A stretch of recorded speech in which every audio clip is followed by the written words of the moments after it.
Baik, selamat datang di materi SQL. Ini merupakan materi lanjutan dari normalisasi database yang telah kita bahas di video sebelumnya. Jadi bagi yang masih belum nonton, silakan tonton dulu video sebelumnya, baru kita bisa lanjut ke materi SQL. SQL itu merupakan singkatan dari Standard Query Language atau bahasa standar yang digunakan dalam memanajemen basis data relasional. Jadi kalau di pertemuan-pertemuan awal mungkin kita belajar bahasa Python, bahasa C++, kemudian untuk mengelola database kita butuh bahasa namanya bahasa SQL. Ini yang bakal kita pelajari nanti. Kemudian SQL itu dibagi dua. Yang pertama adalah DDL atau Data Definition Language dan DML atau Data Manipulation Language. DDL itu merupakan query-query yang digunakan untuk mendefinisikan struktur atau skema basis data. Jadi query-query itu seperti perintah atau permintaan. Perintah-perintah yang digunakan untuk mendefinisikan struktur atau skema basis data. Terdiri dari create, alter, drop, dan truncate. Create itu adalah perintah DDL untuk membuat database. Ya, untuk membuat database dan untuk membuat tabel. Kemudian alter itu merupakan perintah untuk merubah struktur database. Misalnya kita ingin merubah struktur tabel peminjaman dari yang tadinya kolomnya ada 3 jadi 4. Nah, itu kita menggunakan alter. Kalau drop itu seperti delete, jadi kita menghapus tabel tersebut. Kalau truncate itu mirip dengan drop, tapi bedanya kalau drop dia menghapus tabel sekaligus sama tabel-tabelnya juga. Kalau truncate dia menghapus hanya isi di dalamnya. Oke, itu untuk DDL. Sedangkan untuk DML merupakan perintah yang digunakan untuk memanajemen data dalam basis data. Jadi kalau DDL tadi untuk membuat tabelnya, untuk mengisi isi di dalam tabelnya kita menggunakan perintah DML. Macam-macam DML itu ada 4, select, insert, update, dan delete. Select itu kita memilih suatu tabel atau suatu record. Insert kita menambahkan record baru. Update kita merubah record yang telah ada, dan delete kita menghapus suatu record. Oke, itu DDL dan DML. Kemudian kita nanti bakal menggunakan DBMS MySQL yang telah ada di dalam software SAMPP. Jadi teman-teman silakan gunakan SAMPP-nya. Kita bakal coba langsung untuk melakukan proses DDL dan DML. Sekarang teman-teman silakan jalankan SAMPP-nya. Ya, diklik SAMPP-nya itu. Nanti dia bakal muncul seperti ini. Kalau tadi dia masih seperti ini, sekarang teman-teman klik tombol Start untuk Apache dan MySQL-nya. Kalau sudah hijau seperti ini, silakan disilang. Kita bakal buka browser. Kita ketikkan localhost/phpMyAdmin. Kita klik ya. Nah, nanti dia bakal masuk ke sini. Ini merupakan tampilan dari phpMyAdmin, tempat kita mengolah database. Di sebelah kiri, ini merupakan daftar database yang telah ada di dalam server kita. Ini kalau saya ada beberapa database yang telah dibuat. Nah, sekarang kita bakal menjalankan tugas untuk create. Ya. Kita bakal menggunakan query DDL untuk menambahkan database baru. Kita klik tombol baru di sini. Klik tombol baru. Lalu nama basis datanya kita tulis, misalnya nama basis datanya itu sistem akademik. Lalu klik tombol buat. Oke, kita sudah berhasil membuat database bernama sistem akademik. Dan database-nya masih polos, belum ada tabel di dalamnya. Berarti kita sudah berhasil ya menjalankan proses create. Sekarang kita bakal menjalankan proses create lagi buat nambah tabel baru. Misalkan kita ingin menambah tabel mahasiswa. Mungkin kolomnya kita siapkan 4. Lalu klik tombol kirim.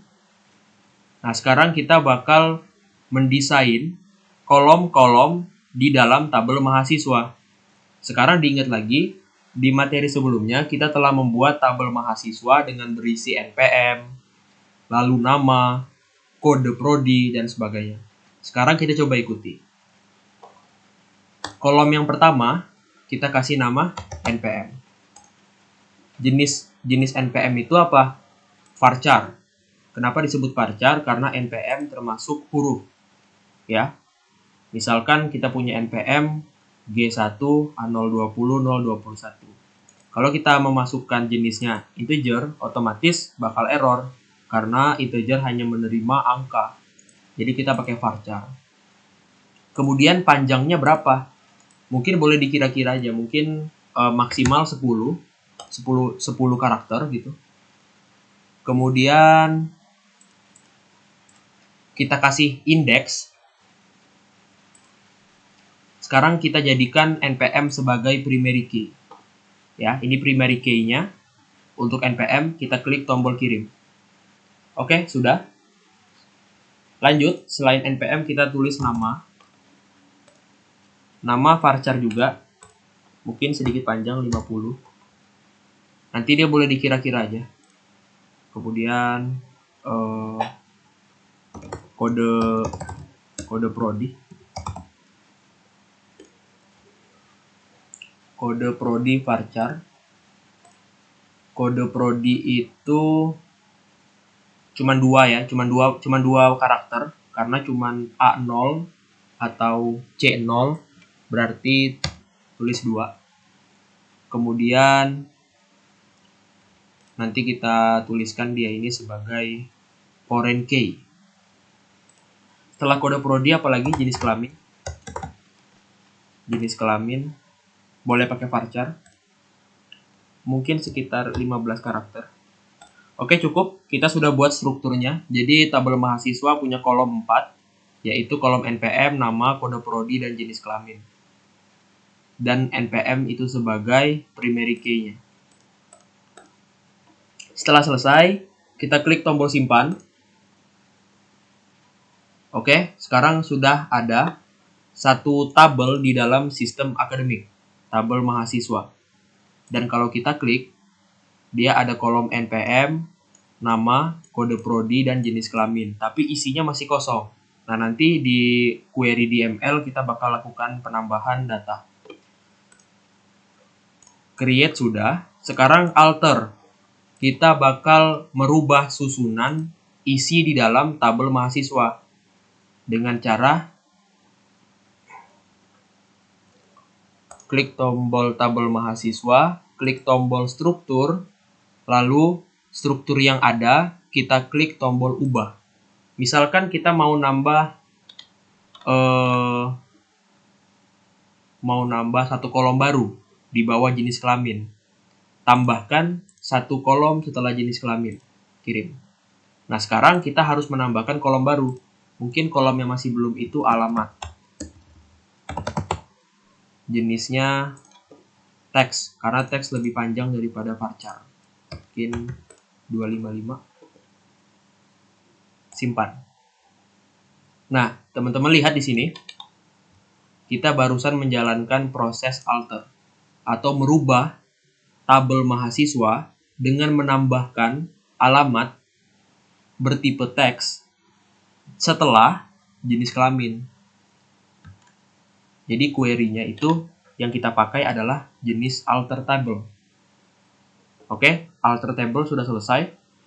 Sekarang kita lanjut. Oh ya, untuk alter table nggak cuma buat nambah ya. Bisa juga buat merubah jenis, buat merubah nama, buat menggantikan primary key, bebas.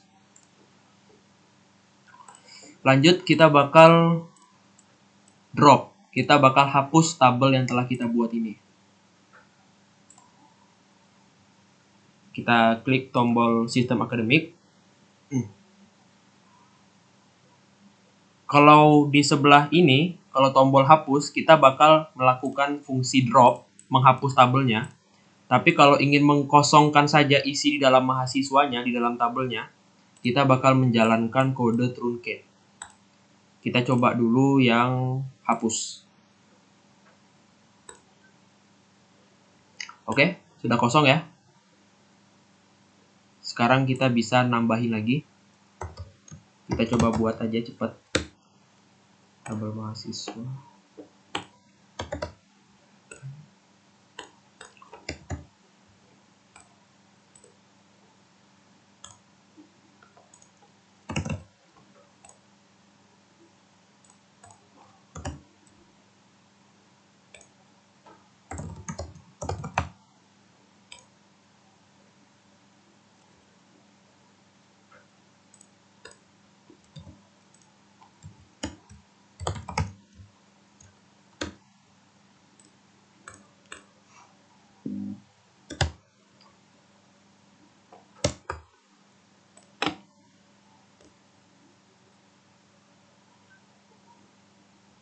Oke, kita sudah nambahin lagi tabelnya tadi yang sudah dihapus.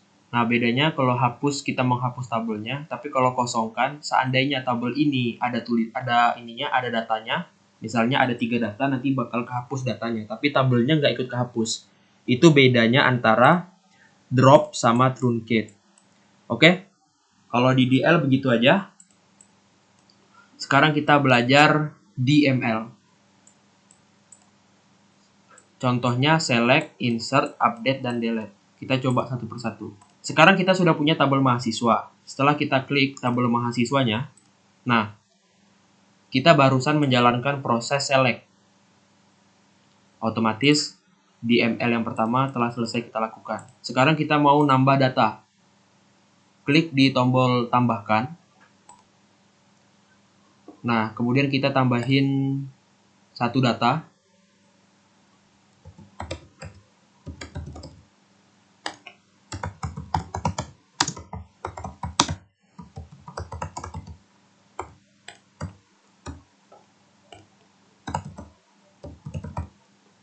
Kirim. Oke, kita sudah barusan menambahkan data baru, satu data dengan npm G1A020.021 dan kita barusan menggunakan query insert ya, menambahkan. Dan kalau kita mau lihat, klik tombol lagi di sini. Nah, kita bakal lihat kalau datanya sudah berhasil ditambahkan. Nah, sekarang kita mau lanjut lagi ke update. Update itu berarti merubah data yang telah ada. Misalnya kita ingin merubah namanya, kita klik tombol ubah. Lalu namanya kita rubah jadi Valeria. Kalau kita klik tombol kirim, perhatikan di sini. Yang telah dirubah adalah nama dari sebelumnya Valerian Virgil Julius Kandar menjadi Valerian dan menggunakan query update. Ini hasilnya, namanya sudah berubah. Oke, update sudah selesai. Sekarang delete. Kalau delete, kita tinggal hapus. Klik tombol hapus di sini. Oke, sudah selesai. Jadi itu aja untuk DDL dan DML-nya. Nanti kalau mau nambah tabel baru, klik tombol baru di sini. Nah, nanti bebas mau nambahin tabel lagi. Oke, nanti kalau misalnya ada pertanyaan, silakan chat aja gitu di WA ya, di grup. Saya akhiri. Terima kasih. Wassalamualaikum warahmatullahi wabarakatuh.